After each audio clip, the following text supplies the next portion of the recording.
Hey, it's Eitan Bernath. Welcome to this episode of Insatiable. Today with me in the kitchen, I have a chef, restaurateur, filmmaker, cookbook writer, humanitarian, incredible human, my good friend, Vikhas Khanna. Welcome into the kitchen. Nice to see you again. So happy to have you in my kitchen. I have eaten your food many times, and so today I figured while I interview you, I'm gonna cook for you. Thank you so much. I mean, I feel like as a chef, do you get to eat breakfast too often? No, not much. Not a big breakfast man. Because I mean, what time do you finish most days? I finish around 1 o'clock at night. Wow. So by the time I'm home, I need to see what are we posting next day. There's so many emails, feedbacks.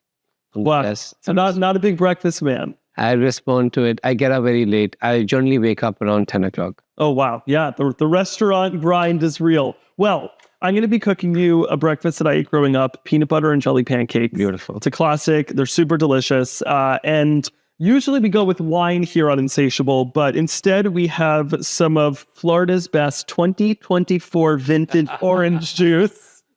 Because I feel like it's a little early to have wine with breakfast. So we're just going to do a little OJ this morning, something to wet the palate. So Vikhas, something that fascinates me about you is I feel like when I think of Vikhas, I think of hospitality. Your restaurant Bungalow, which has been open out for 7 months, smash hit.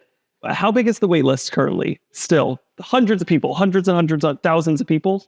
Every single day maxed yeah. out. Literally, Vikhas was just saying he can't even get a reservation at his own restaurant if he wants to. And, I think the experience of Bungalow and part of, why people are so excited about it, other than just, the food, is the hospitality, is the experience, is the Vikhas experience. And so when I think of what's like your insatiable appetite, it's for hospitality. You love making people feel welcomed. I feel like your restaurant is like, it feels like you're dining at your house. Yeah. Have you always been into hospitality? Always. I started very young, where we would host people in a house, in the back of the house. Not a restaurant, but like a banquet. Yeah. And we'll have women come in, pre-order 1 or 2 dishes, and just seating them. And they would play something we call housey, which is almost like bingo here. And it'll be all timed out. They're going to, I already smell. Yeah, so it's a raspberry jam. I love that you added a little jam to it. Yes, so I do some grape jam in the raspberry jam to kind of get it going. So from a young age, I mean, at home, your family was always into this. Always into it. Did you ever have like a meal at home that there wasn't lots of people at? Never happened like that. In India, generally families live together. Yeah. So my grandmother made it a point to eat together. And, that time the television was not a big deal. We just had 2 channels, 1 channel most of the time. Then just the news? Just the news. And just sitting there and watching something on television, my grandmother would always say that, no, we all have to turn it off and sit on the table and talk. And she made it into a rule that 8:30 every single night we have to eat dinner together. Wow. And I think it's important for the families who don't eat together. It's like, now when I look back at those moments, they were healing for me.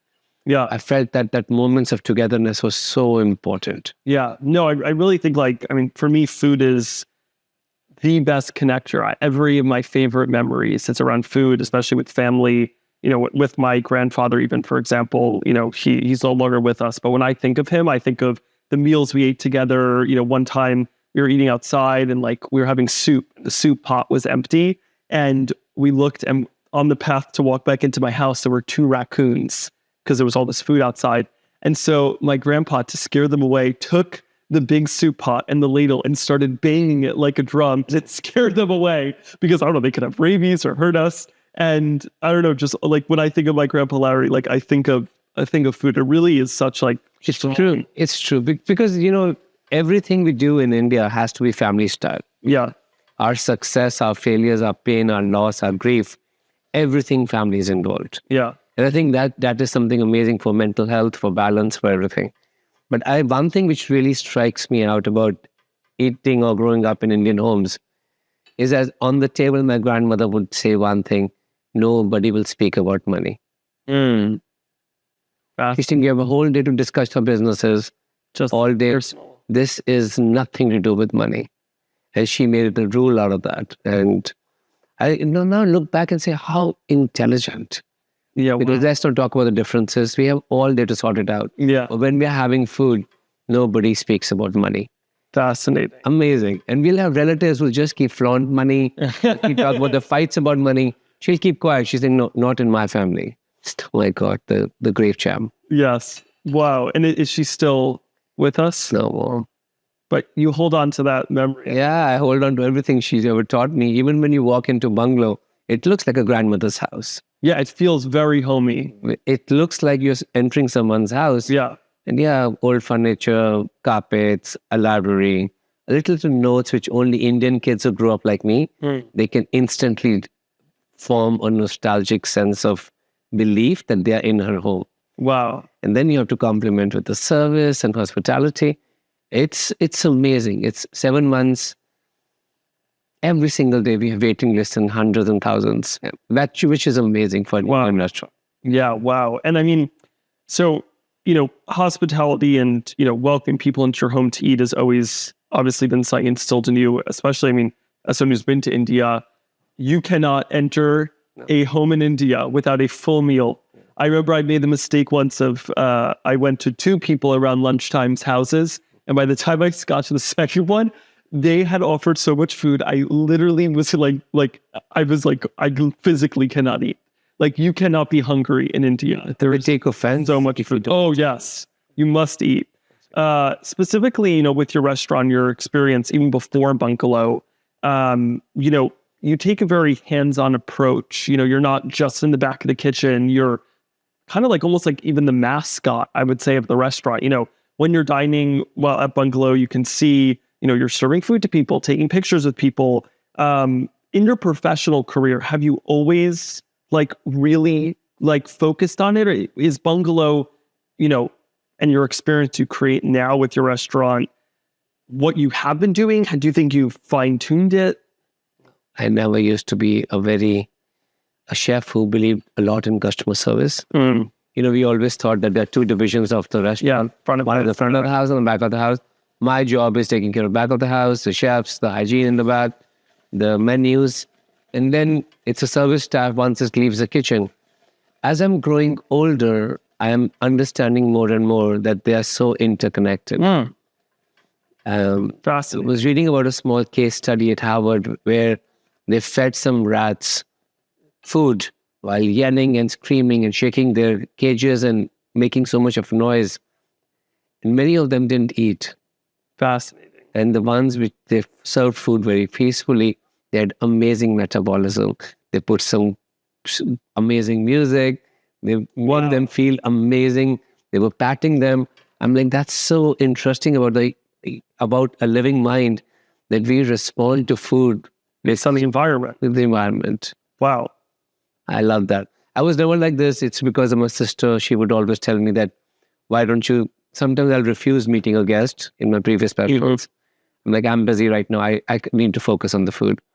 And my sister was the one who gave me peace of her mind in 2016. She said, you have no idea.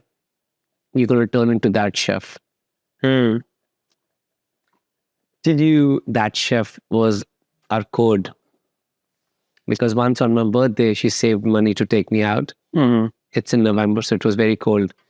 We walked to the restaurant, we had food, and she already reached out to the restaurant a few times that my brother is a huge fan of the chef. And did he not come out? He said, I only come out when you order tasting menus. Wow, and that stuck with you? With her, not with me. I don't care. I don't have to meet you. I'm like, it really mattered to her because on our way back, and it was freezing, I saw her crying because she wanted to give me that experience of meeting my hero. And it was so painful for her. And during the last part of her life, and I knew that I'm going to do this one restaurant one last time, she said, don't be like that, chef. Wow. Kids are going to travel. People are going to travel all the way around the world just to eat your food and see you. He's saying, give them the opportunity to know you so that they know you. Wow. That's perfect. I promised her it's all because of that. I'm not real in speaking just about me. I don't do that much. But this is a very special place. This is more like, Wow. I take it more like a temple than a restaurant. Mm-hmm. I treat it like that. And I feel that it's amazing to have all night I'm listening to people. People have traveled from when they were young, they watched me. And one of the last memories to be spending time with their grandparents and watching television. Geez. Wow. It's just like such a cultural reference, your career, that you can't take away that moment from them. Yeah.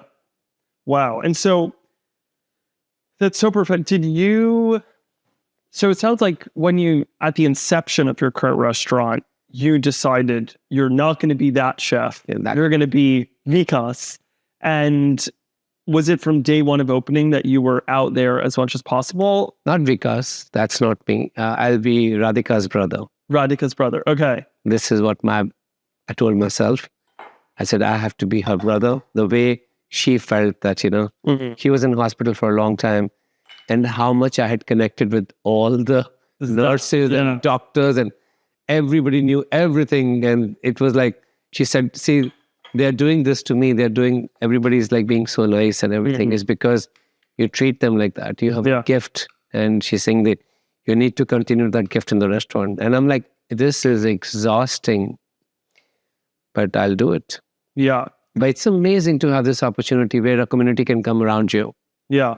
I mean, I feel like it's a very celebratory destination. I mean, do you just from as a chef, I guess you really have to have a lot of trust in your team. You're not able to be the entire night in the kitchen. I'm sure it feels like you're there the whole, you're there so long, but, I guess it's a balance, really having a team you can trust so that you can be both front of house and back of house. So when you were deciding on the design in a way that, a lot was done by Jimmy and his family and his team, is that the pass is on the outside. People do not realize that. Yes, you could see into everything gets canned and everything gets put on the tray by me. So it's an amazing filter which we've created that everything passes through me. And if I see a mistake, I can handle it right there, immediately. So I feel that has actually helped me, that I am on the outside. And of course, our prep is so strong until 5 o'clock that the guests come in. That has to be so much. Yeah, a lot. Based so on much faith and based on absolute consistency. Yeah. And excellence, I feel like, is important. And then you can't throw tantrums because you're in front of the people. So does it go right? You have to stay composed.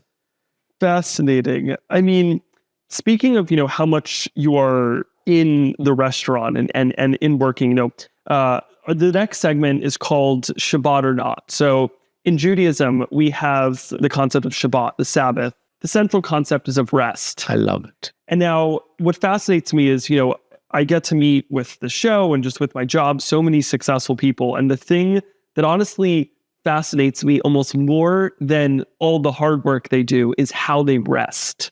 What is your Shabbat during the week? Because, how many hours are you working in the restaurant? It goes more than 12 hours every day.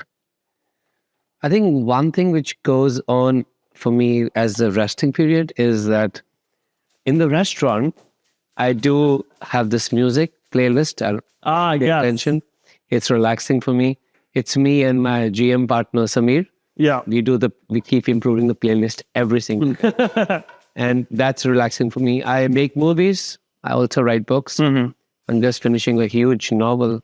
Really? Wow. Big novel. One of my biggest novels. I'm just finishing that. I didn't know you also write fiction? I write fiction. This is my third novel. Oh, I did not. Oh my God. There's more to learn about you every day. Amazing. I turn my novels, when I write fiction, almost into a screenplay for films. Wow. And so that's how, so you work on those together? Work on those together. We also have a restaurant like this also needs an extreme level of networking back home with the artists. Where every single day we give gifts to the guests. Like on this Tuesday, we'll be giving paper mache boxes, small ones, made by artisans in Kashmir. Wow. And they hand painted. And most of the people I was speaking to on video calls, they were all 80 plus. Wow. And they just sit and it's relaxing for them and they paint these boxes. So we're going to give it to guests. Some guests will do the research and maybe order more from them. So that's relaxing for me when I feel that I install a big work of art in the restaurant And then I'm doing all the networking around the ecosystem of that. And there's so many people who would order that artwork from those artists.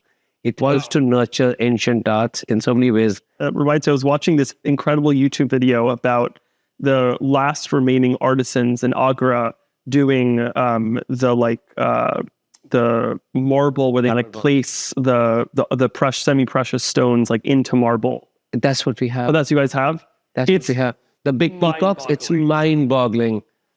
Many of these precious stones came from riverbeds from Afghanistan. And these are semi-precious stones. But you see the big peacocks when you enter. And I adorn them. We require about 20 pounds of flowers to open a restaurant. Yes, lots of flowers. From the entrance to all the way to the dining rooms, it's just fresh flowers, used just once. I think it's amazing because you're also bringing smells to the restaurant in different ways. And it's such a big part of Indian culture. I mean, I remember when I was in Mumbai going to I think it was the Dadar flower market. Oh, God. Just perfuming doesn't even begin to cover it. We grow a lot of our flowers, we commission them out. And it's amazing that how these flowers do evoke nostalgia. Yeah. No, I mean, smell is the strongest. Today we are putting these massive marigolds this size. Wow. So beautiful, so fragrant. Not like what you get in the markets. So amazing. We had tuberoses. We had Indian daffodils from Kashmir. We had 6 lotus flowers from Mumbai. Wow. The other day. He was celebrating a festival, so somebody got me 6 lotus flowers. They cost a fortune to bring this here, but it's absolutely worth it. Wow. So do you enjoy seeing the art? Because that sounds like more work. More work. I love it. I also feel that a chef like me with this level of opportunity, it's God's grace. Mm-hmm. I do surrender to that it's an amazing moment for my cuisine and culture right now in New York to be represented on a global stage. I don't take this lightly. And I'll be doing this for the next 9 years and few months, and then peace out. Peace out. Where do you see yourself when you peace out? Would you want to spend a lot more time in India? Is there anywhere else in the world? I think Bungalow has given me such an important, significant voice in the community which was required to. I feel that. And in my previous restaurants, I could never do what I did here as bringing everyone together. And post my career as a chef, I would always be a person who was going to work on malnutrition in India. Mm. I feel that's my inner calling somehow. And I ran a campaign during pandemic called Feed India, single-handedly. And we served more than 80 million meals sitting in my apartment in New York City. Wow. I do feel if I find ways to recreate that on a very permanent basis, I can do a lot more in India. Wow. So you'll retire doing philanthropic work in India. And I know I have the potential and the contacts and the networking and the hustling power. Yeah. I feel that that could be a very unique step for a chef to say, I've fed the world in the Western side, but I need to feed my kids back home.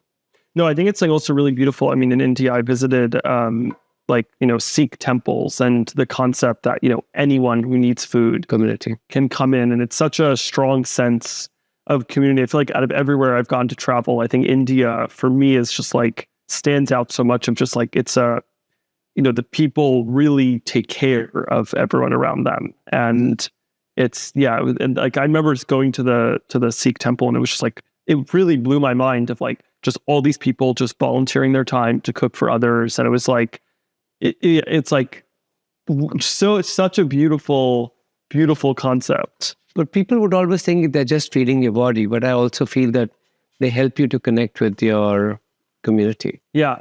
I mean, and I think something important, with, feeding those who don't have food is dignity. And I think that's something that was incredible also when I was in India learning about the Gurdwaras, was, everyone eats at the same level on the floor, the same food. And, I think work done in, the, feeding hungry people space, I think dignity needs to be at the front of it. And I feel like at the Gurdwaras that I visited, that was very much front and center. I grew up in Amritsar where this was my daily life, those temples. and that food. I do feel that there might be things change, but maybe in few years I'll be able to sort this out systematically. Yeah. That how I can proceed this, how I can use this in schools, to find ways to create soup kitchens or something which is very similar on the lines of soup kitchens, where you already have a whole feedback, like you have a whole chain structure from learning with running Michelin star kitchens. Yeah. Then what do we do that this remains consistent? Like how to be efficient. I will be able to sort out the funding, I understand, but this requires a different level of devotion, which cannot happen when you're running commercial work. That can be very draining. You know, we are selling food at Bungalow. Of course, we're creating an experience, but at the core of it, it's a business. Yeah. So I feel that once you step back from there, and I invest into Indian chefs doing some amazing work representing the heritage, I think I should take the back seat. And by the time in 10 years, I'll be cooking for 50 years. Wow. More than double my lifespan. Nice, man. I'm doing professional cooking and making money from food for the last 4 years. Most of my life I've done this. But I do feel that this is going to lead me to something amazing. Wow.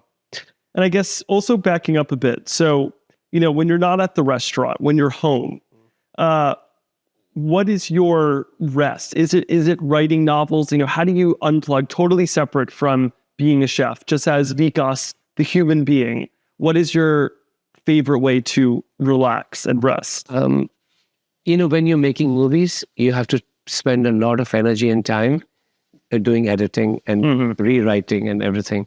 That is my relaxing right now. I have a big movie coming out in a few months. One of my biggest projects. Wow. It's about a failed chef in New York. Wow. So half of the movie is shot in here in New York, and the second half is shot in India when she decides to travel back home to be re-inspired again. And somehow it leads to this guy winning the first Michelin star for Indian food. So I feel that it cannot be relaxing right now in terms of just lying down. For me, relaxing is creating something which could be used as a reference years from now. Would you call yourself a workaholic? Absolutely. My mom can see on WhatsApp that I'm online and it's like 5 o'clock in the morning.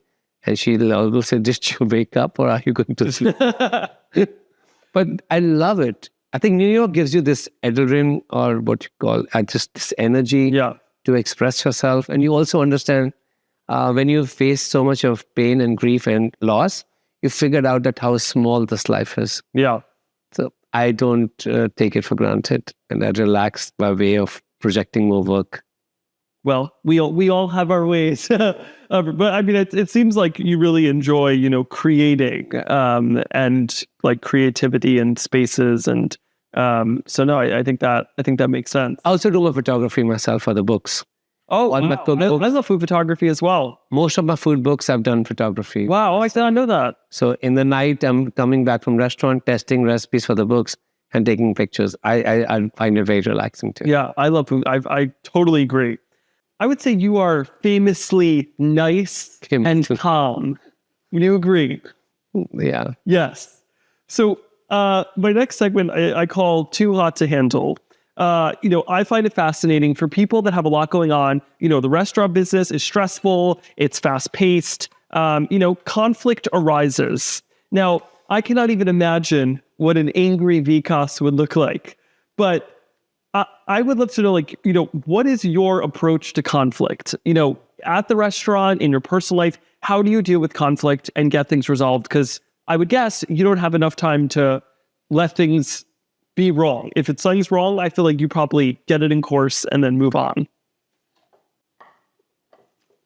It's a good question, because I feel that because of my mom's DNA, I'm always calm. Very calm. Very calm. I don't know why. Almost the opposite of me. I'm never calm. Some days I want to hit somebody on the head, because I'm like, my DNA is such because of her that my body always reacts so calmly to things. It's natural to me.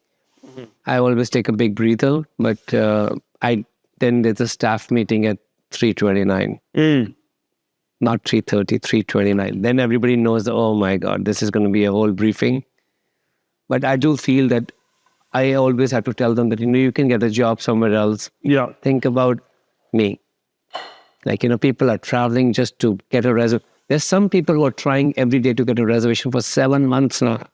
Wow. Like, when they are coming, how can we not give them a perfect experience? Yeah. They are expecting this. And just because of your ego interference in something, I cannot let the customer suffer. So my angry moment is taking a big breather.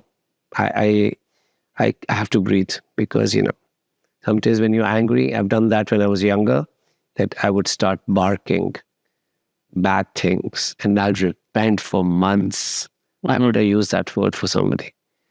So I've learned out of experiences that staying calm at that moment. In Punjabi, we say ek chup saw sukh, which means when one person is silent, there are 100 of different ways of happiness which comes to them. I thought, I believe in that. I believe in that, but I don't let it slip under my. I'm coming back on that. I don't do that. You can't run serious businesses if you're just thinking that everybody should be happy. Yeah. Your customer has to be happy because that's the base you're standing on. The rest, everything has to add their value systems for that happiness. Got it. So, it sounds like what you're saying, if something's wrong, you address it, but you address it calmly. It can become very volatile in a restaurant because every second things are changing. One table is not seated at the right time, or one guest is way late. So we have figured out one thing which is made me very angry a few weeks ago. One guest came in late. We're all in New York. We understand things happen. Subways are broken down. The tunnels have issues. And somebody said at the reception, "You are late." That was the first thing. And the guest said that, I was expecting that warm welcome, that you will be around and you'll be so good to see you and how's your parents? And you're going to ask that because almost every guest who comes in there. We met more than 75,000 guests since we opened it, one-on-one. And I said, no, we have to change this rule. You have to say that we live in New York too. We understand you're late. Our request to you would be that, we can give you the appetizers and the main course, enjoy on the table. For the dessert, can we move you in the waiting area and the lounge?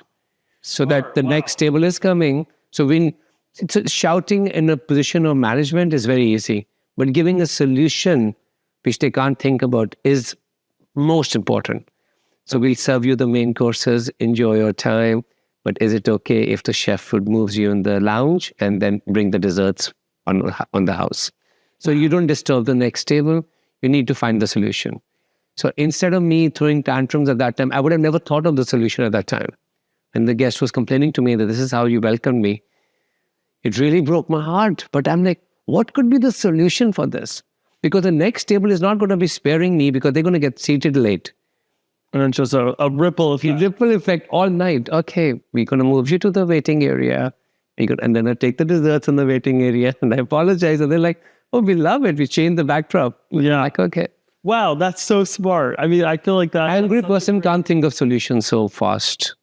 I feel that. Angry people, I feel that all the chefs I've worked who were extremely angry all the time, I feel that they never found a solution to the things. They have to be calm in finding a solution to a la minute of things which are getting sauteed or prepared. Angry people can't do that. Wow. Angry people cannot come up with solutions. Because the ego gets interfered too much. It becomes so much about them than the issue. Fascinating. I've seen this a lot. And hopefully, we will just follow through this in every time we are having the guest issues. And we know exactly if you're late or you're getting seated late, then I have to go and apologize to the table right away. Got it. And I've also had the thing, I need to take some food with me. I'm so sorry. If someone's angry, giving them food will fix that quickly. So you go and you say, I'm really sorry to seat you late. The table before you was really, it was an emotional gathering for them, or, they were meeting, a family gathering.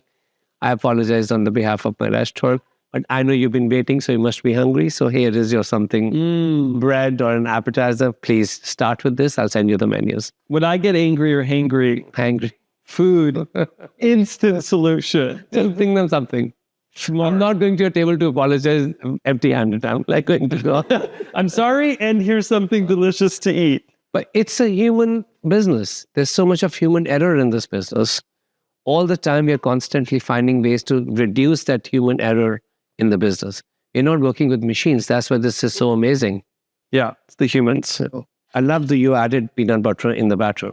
Yes. So it was a little loose peanut butter. Yeah, so I microwave the peanut butter briefly. So it's like kind of melted peanut butter. You add butter, you'll taste. It's like, the goal with this is that the pancakes aren't too sweet.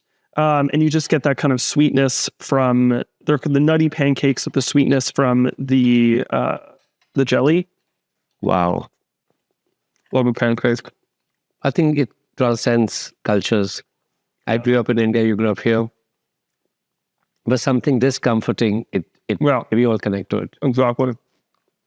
All right, well, while we enjoy this, our last segment is called Hot Dish. So I have a few like intense but brief food questions, and then a few rapid fire.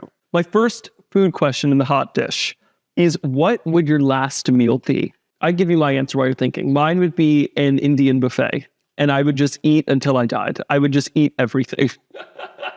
If I had the opportunity to travel at that time, I would go back to my hometown and eat at a langar, the community kitchen of the Gurdwaras or the Sikh temples. There's something which made me realize every time I was there that I belong somewhere. The sense of belonging was much more powerful than that food on the plate. It was a connecting force between everyone. So Beautiful. back home, to the meal which made me a chef as my last meal. Do you have any weird food habits? Like, is there any weird foods you like or things you really don't like? It changes, but suddenly in the last few weeks, I've been addicted to Limka. I don't What is that? consume sugar at all. Limka is an Indian lemonade. Oh, yes. I don't know what's happened to me. I was so tired. And this guy brings me a chill Limka. It's a chef. You need to cool down. Sounds refreshing. One of the runners. I'm like, I had it. I'm like, oh my God. There's so much of nostalgia at that taste. I'm like, I'm addicted now. Okay. Every evening you'll see me sipping Limka. And end of the service, I'll be having a full Limka. What is your earliest food memory? It might be, it sounds like it might be eating in your grandma's kitchen. The roasting of semolina. I don't know why it is so quintessentially important for my mind and happiness. Because when we had our birthdays or any celebrations or festival or puja at home, semolina used to get roasted in the morning. The smell is something to me. It's like a healing smell for me. Wow. It's something so simple. But when I do it at home, I don't feel that. I don't know why. Maybe it was just her magic. Yeah. I don't feel anything. I'm like, okay, temperature is right, timing is right, color is right. Okay, done. Are you ready for the rapid fire? Yes. Do you like to eat alone? Yes, I do. I love to eat alone. I don't know what's happened to me. Thanks to New York. I mean, I love a big meal with friends. But I love eating alone. Oh, once a week, I eat at a restaurant. I love to go to just a bar and eat dinner by myself. What is your favorite place, I guess, other than where you grew up, than where your family is, to visit in India? In India, South India, Udupi. I've been. Okay, I will add that to my list. Favorite restaurant in New York City that is not yours for the few times you get to dine out? Visalka is my favorite restaurant. I've spoken about it a lot. I love there's something about Russ and Daughters. It's across the street from me. Yeah. But there's something about them. Do you have a least favorite food? Some parts of my own cuisine, I feel like I should put them in the back burner. You just had them. Yeah. So many times. I mean that, yeah. I just had, they've been consumed way too many times. We need to find new regional cuisines forward. So some dishes from my region had to take a little break. Okay. When you get away from the restaurant, do you like to go out to eat or do you like to do takeout and eat at home? It's not easy to go out, because of the working hours. Yeah. So takeout. There's a new Thai restaurant I've discovered. So I am the guy who believes in habit. Yeah. So if I like a thing, I'm it's ordered every day. Repeat mode. So this place, it's called Herb's Kitchen or something. It's a Thai restaurant. It's just a few blocks from me. And they deliver in like 10, 15 minutes. And I am in love with the chicken masaman. It's a Thai dish. That'll do it. I love it. This was so much fun. Thank you so much for coming here. You can find all the info about Vikhas down below. I will link where you can get a reservation on Bungalow. I wish you the best of luck. I can't even figure out. I've been twice, which I feel like is probably a world record because it's so hard to get in. For more information about Insatiable, down below. And yeah, hope you enjoyed watching. Thank you so much for coming here in my kitchen, and an honor to cook for you. Amazing, you are.